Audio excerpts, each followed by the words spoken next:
The Harold Peary Show.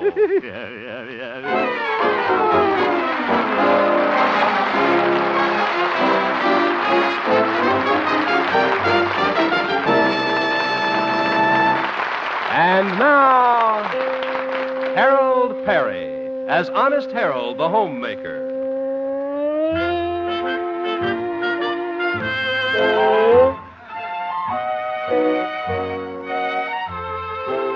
Well, it's midnight in the little town of Melrose Springs, and all its good citizens are sound asleep, including the cat in the butcher shop window. Looking into the little house on 8th Avenue, we find the town's most popular radio figure, Honest Harold the Homemaker, gently snoring and evidently having a very pleasant dream.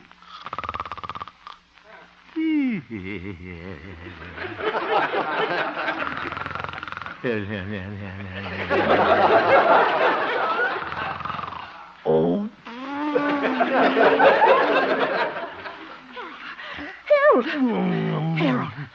Harold, wake up. Mother, what's the matter? Shh. I think there's somebody in our cellar. What? I heard strange noises down there. You did? Well, I'll go down and have a look. First thing in the morning. Good night, Mother. But, Harold, it might be a burglar in the cellar. Burglar? Well, what the heck? Nothing valuable for him to steal down there except my Rudy Valley records. Harold, don't you think you ought to get up and take a look? Look? Well, all right, Mother. You ought to have a weapon, Harold. I'll go out in the kitchen and get the cedar mop. Yeah, good idea. Hurry now. Well, maybe it's just Mother's imagination. I hope. Guess I'll have to get up, though.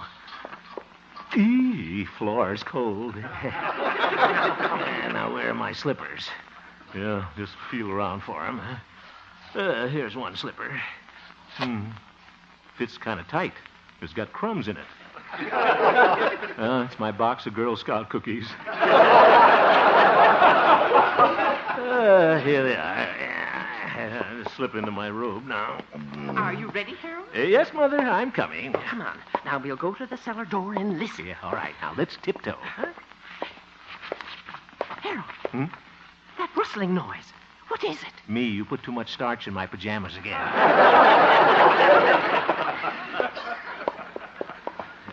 Here's the cellar door. Let's listen. Yeah. Oh, I don't hear anything. Must have been your imagination, Mother. No, I heard something. Sounded like an awful big fella, too. I don't think so. There is a big fella down there that doesn't worry me. Remember in high school how I could lick any kid my age? Of course, all the kids my age were in college. I don't think you should go down in the cellar alone, Harold. Maybe you should call the marshal. Oh, Mother, that's silly. There's nothing. What was that? Mice. Sounds like they're bowling down there. Harold, maybe you should... That settles it, Mother. I'm going to do it. Oh, you're going down in the cellar? No, I'm going to call the marshal.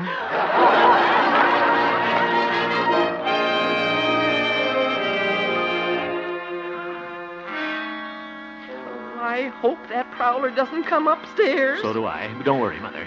Why doesn't Pete the marshal get here? He's the slowest, most aggravating human being. That must be Pete, Harold. Yeah, it's about time. You'll probably want to spend a half an hour filling out a form. Hello, Pete. It ain't Pete, it's Cleet. Yeah, oh, my goodness. Pete's old father. Where's Pete? Couldn't come, just got called on a big case. What big case? He's watching the gum machine on Main Street. Somebody put a button in it last night. Oh, my goodness. All right, come on in. That you, Pete? Take Pete, it's Cleet. It's about time somebody got here. Now, what's all this ricky-dicky about? There's a prowler in our cellar. Oh, that's housebreaking. Yeah, I know that. I want you to arrest him. Just a minute, Harold. I'll have to fill out a form. What? You too? Had the form right here in my pocket. Let's see. Oh, what's this? Oh, a poem I clipped out of the Pathfinder. Sort of humorous. You want to hear it? No. All right. A tutor who taught on the flute tried to teach two young tutors to toot. Said the two to the tutor, Is it harder to toot or to tutor, tutors to tutor? Toot! I mean, Cleet. That robber will be making his getaway while we're standing here talking. Aren't you going to do something? Sure. Going to fill out this form. Now, occupant of house broken into. Oh, that must be you. Yes, Harold Hemp. Yeah, let me write that down. Harold Hemp. Oh, for goodness. Name of intruder? How do I know his name? He's in the cellar. Let me write that down. Cleet, hurry up. I'm catching cold. Catching cold? Let me write that down. Say, there's somebody down your cellar. Of course there is, and you're supposed to arrest him. Now, come on. Well, there's the cellar. Say, it's dark down there. Naturally. Well, go on down, Cleet. After you, Harold. You're the deputy. It's your cellar. Oh, Pete's bad enough, but you're the most aggravating man I've ever known. Cleet, you're a nincompoop. Let me write that down. Never mind, you can't spell it anyway. I'll go down and catch him myself. Can't see a thing. Want my badge, Harold? Oh, quiet up there. He's a big help. Don't hear anything down here now. Prowler's probably scared away by now. Well, I'll look around just in case. What's that on my face? Oh, cobweb. Let's take a look over by the coal bin. Got my foot in Mother's pickle tub. Where's that light? Oh, here it is. Yipe, I'm electrocuted.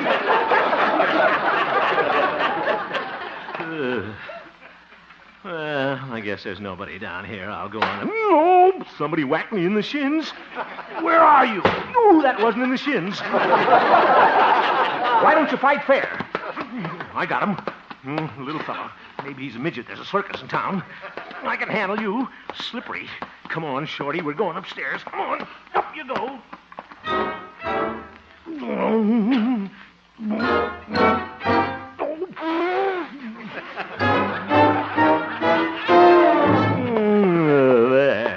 Oh, you got him, Harold. You bet. He put up an awful struggle, but I overpowered him. Yeah, let's take a look at him in the light. Let me go. Why, it's a little boy. Oh, the poor child can't be more than 12. It doesn't make any difference. He's got an awful left hook. Young man, what were you doing in our cellar? I said, what were you doing in our cellar? I was looking for a damp place to raise mushrooms. Oop. Fresh. Maybe if I talk to him, Harold. I'll handle this, Mother. Now, this is a pretty serious offense, young man. Breaking into somebody else's house like this. What's your name? To use the colloquialism, puddin' and tame. Ask me again and I'll tell you the same. Cleet, I'm not going to fool with this juvenile delinquent any longer. He's your responsibility. Okay, come on, little fella. Oh, hold it, Newt. Can't take him tonight. What? Why not? Haven't got the right form. Cleet! You'll have to bring him down in the morning and see the marshal. Oh, for the love of Pete. That's right, Pete, not Cleet. Good night. Oh, little boy, I'll bet you're hungry. Well, I'll fix you a sandwich and some milk. You two can have a nice chat while I'm in the kitchen. Yeah, thank you, Mother. Sit down, young man. A few questions I want to ask you. Look, to save us both a very boring conversation, I'll give you the details. Huh? A, I'm not a juvenile delinquent. B, I've run away from home. What? C, I will not tell you who my parents are, as I do not wish to return to them. D, you may call me William. You ran away from home? Yes, Oh, well, I'm sorry to hear that, Willie. William. Yes. Well, William, maybe I can help you. Now, if you were to tell me why you ran away, maybe we could sort of straighten this thing out, huh? You know, a lot of people consider me their friend. In fact, I have a radio program called Honest Harold the Homemaker. Yes, I've heard it. Oh, you have? It stinks. Now, look here, Willie. William. All that sticky sentiment. You're puerile. Puerile. Now, just a minute. We don't allow that kind of language in this house. For your edification, puerile means childish, immature, and silly. A perfect description of you. Oh? What's your IQ? Huh? What's your mental measurement? Mental measurement? Well, I wear a 6 7/8 hat. You're quite stupid. Why, you little quiz kid, I'm going to take you over my knee. Harold, what are you... Hello, Mother. Fine little fellow. Oh, you've made friends already. Isn't that wonderful? Yeah, I was just going to massage his neck. Come along, little boy. You can eat your sandwich and then go to bed. You can have Harold's room tonight. Yeah, what? All right. Good night, honest Harold. I'll fix that little quiz kid. I'll glue the pages of his dictionary together.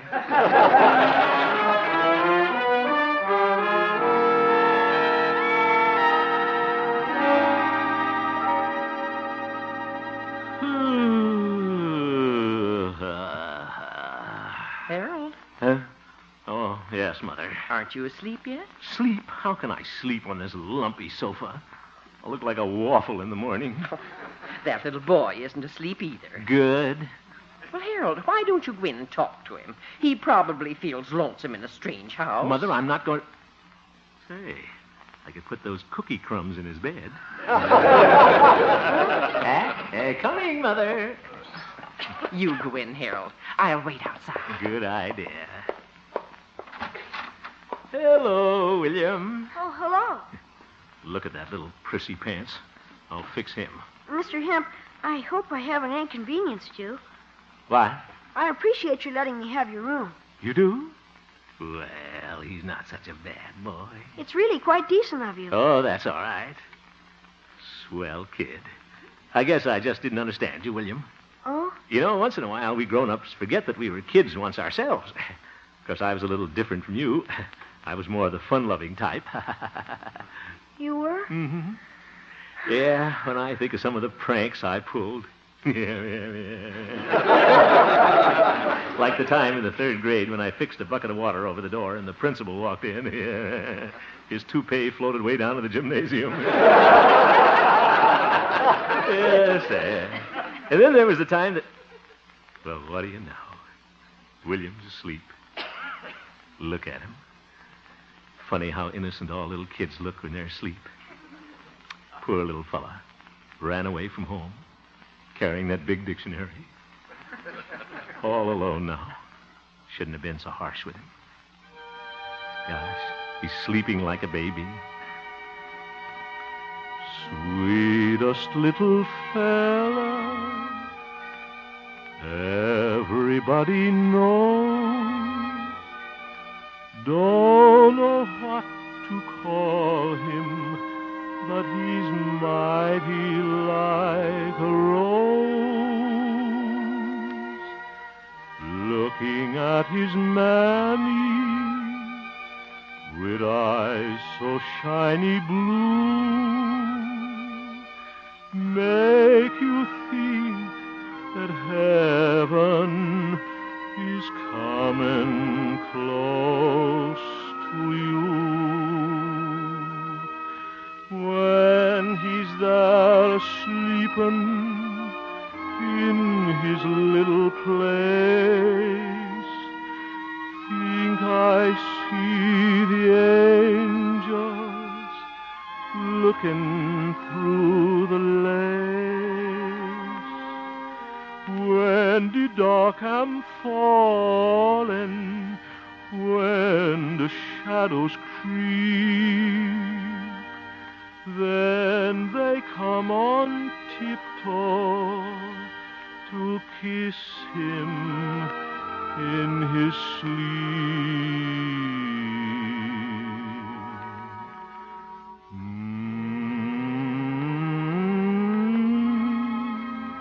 Guess I'll just tiptoe out.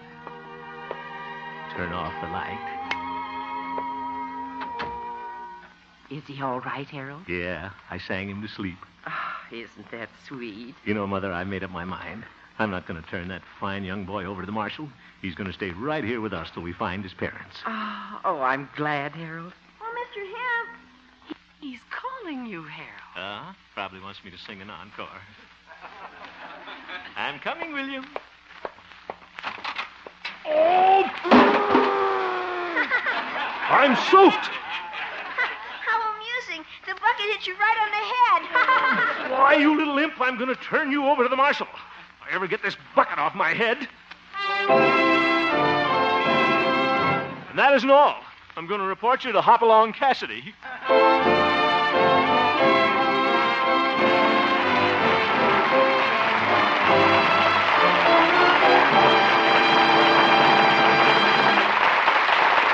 We will return for the second act of our story, Honest Harold, in just a moment. It's Bing and Bob Hope and Judy Garland on the Bing Crosby Show again tonight. It promises to be another great half hour with these three top entertainers on most of these same CBS stations just a little later tonight. By the way, listen for Harold Peary's important announcement at the end of our show. And now, back to Honest Harold, the homemaker.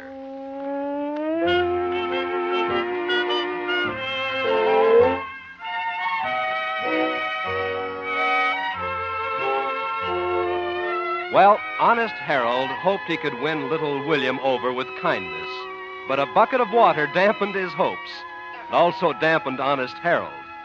It's the following morning now, and we find our disillusioned do-gooder on his way to work at the radio station. Well, my mind's made up. Got William locked in his room. As soon as I finish my program this morning, I'm going to turn him over to the authorities. Of course, it's kind of a mean thing to do. He's just a little boy. He did look kind of cute when he was asleep. He's probably just a scared, lonesome little kid inside.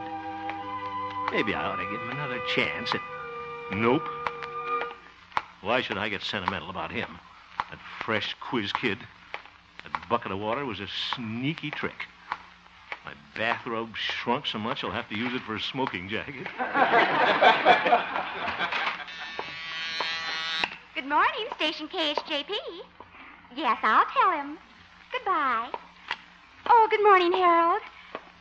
I said good morning, Harold. Oh, hello, Gloria.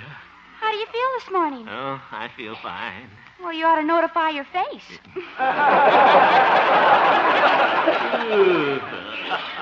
Harold, what's that mark on your forehead? Oh, that's where the bucket hit me. Bucket hit you? I thought you looked a little pale. Oh, brother. Gloria, please, I'm not in the mood this morning. But if I didn't have enough trouble. Is that you, Hemp? Oh, hello, Stanley. Come into my office. I want to talk to you. Better be careful of the doors. You'll break the furniture around here. Wonder what old High Pockets wants now.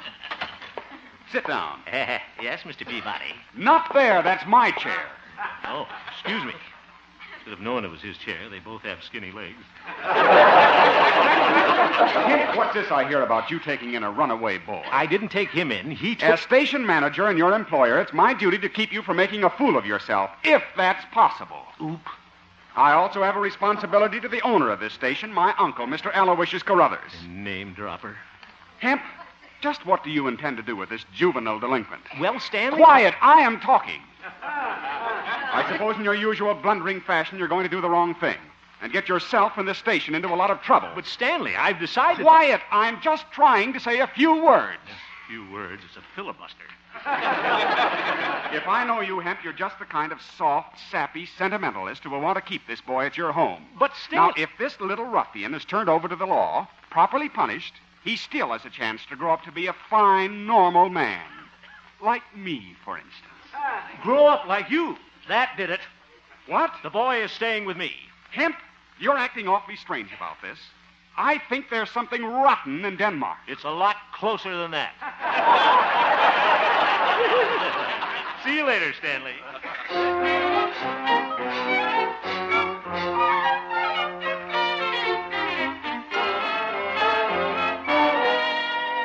Mother, I'm home. But, oh, here's a note on the mantel. Dear Harold, I've gone down to the sewing club. Oh, yes, I took your old trousers. I'm going to fix them over for poor Mr. Gantz. Good old mother. She'll have Gantz in my pants. Oh, there. Well, I'll go up and talk to the boy. Just tell him I've decided to keep him here. Oh, where's that key? Oh. Hello, William. Oh, hello. What have you been doing all morning? Thinking. thinking for 3 hours? Yes, some people do that, you know. Oh, yes. The young Orson Welles. Nice day, isn't it? If you don't mind, I think we can dispense with the social amenities. Yeah. I know you've decided to turn me over to the authorities, so let's get it over with, shall we? Well, William, I wanted to talk to you about that. I've changed my mind. I've decided to keep you here with me. That is until your parents come for you.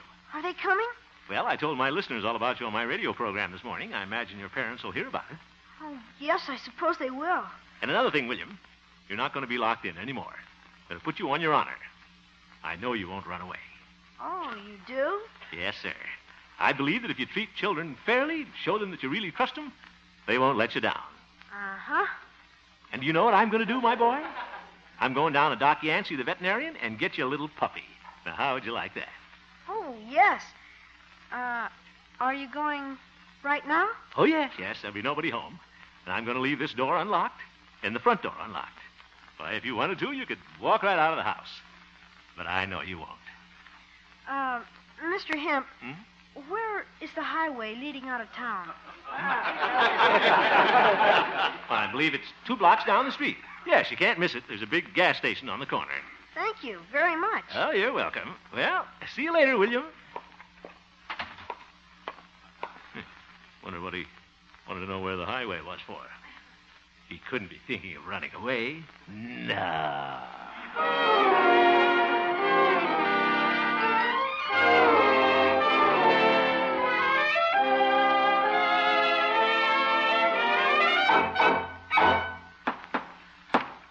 Hope the old horse doctor's in. I'll pick out a nice puppy for William.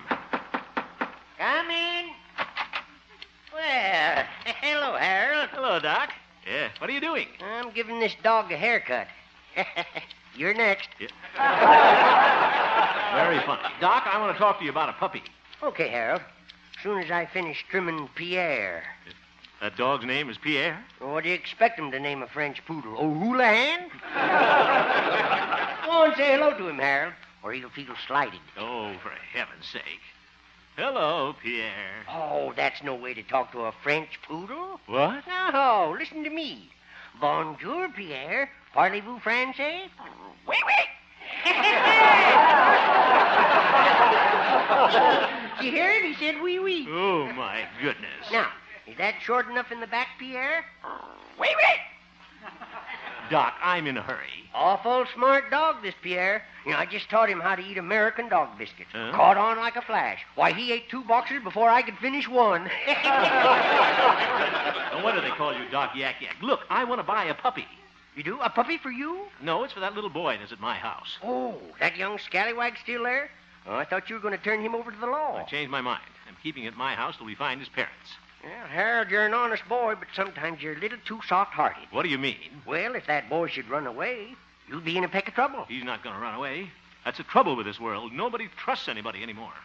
Personally, I believe in the honor system.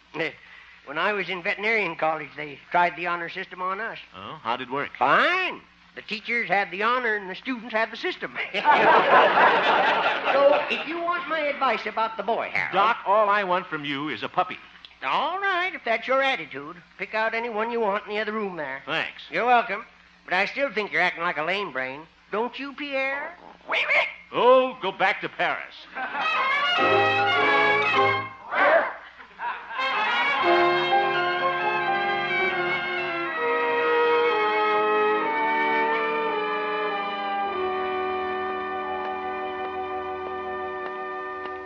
Well, you're certainly a cute little puppy. Yeah, you speak English, too. William will be a happy boy when he sees you. I bet you like him, too. He's a little hard to understand at first, but he's really a good boy. Yeah. Well, here we are. You'll meet him in just a minute. We'll surprise him, huh, puppy? William! William! Doesn't hear us. Probably still thinking. William! What's that on the mantel? A note. My dear Mr. Hemp, this is au revoir. Goodbye to you. Thanks for giving me the directions to the highway, Honest Harold. William. Sorry, little puppy. Looks like he disappointed both of us.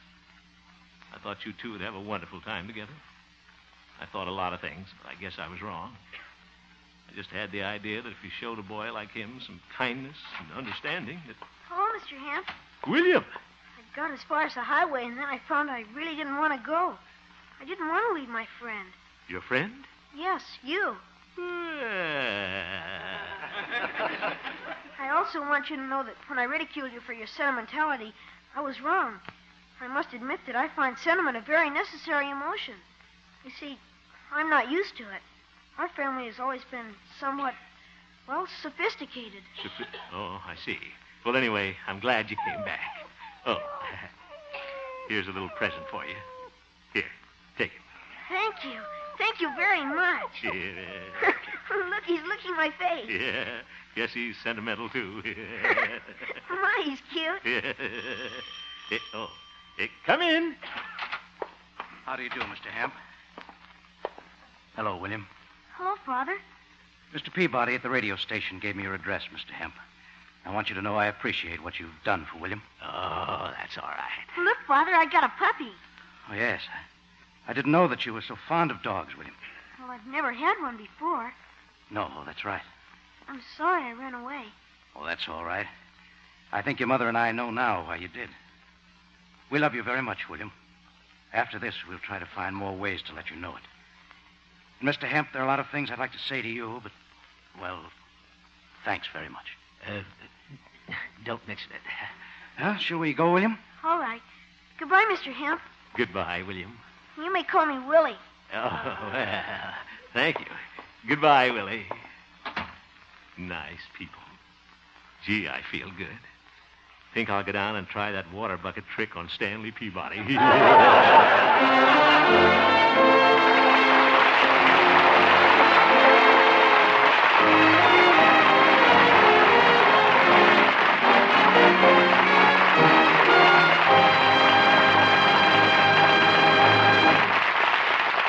You have just heard the Harold Peary Show, Honest Harold, who returns in just a moment with an important announcement. The supporting players tonight included Catherine Card, Leo Cleary, Johnny McGovern, Ken Peters, and Jack Moyles, and featured Gloria Holliday as Gloria and Joseph Kearns as old Doc Yak Yak. Norman McDonald directed, and the music was composed and conducted by Jack Meakin. Honest Harold, created by Harold Peary, was written by Gene Stone, Jack Robinson, and Bill Dench. Now back to Harold Peary. Well, Bob, I'm still looking for that laughing lady. A lady that we can invite out here to Hollywood to be on our show some Wednesday evening. We'll fly her out on a TWA Constellation, and while she's here in Hollywood, she'll live at that beautiful Country Club Hotel. Now, all she has to do is enter the Honest Harold Laugh Contest in her hometown. Oh, speaking of hometowns, mine is San Leandro, California, and they're having a big contest up there. Mayor William Swift has proclaimed October 20th Laugh with Harold Peary Day. They ran me out of there once, though. Just kidding, of course. So remember, ladies, wherever you are, the laugh contest may be going on right now in your hometown. So laugh, that's all. Just laugh. Oh, that's wonderful.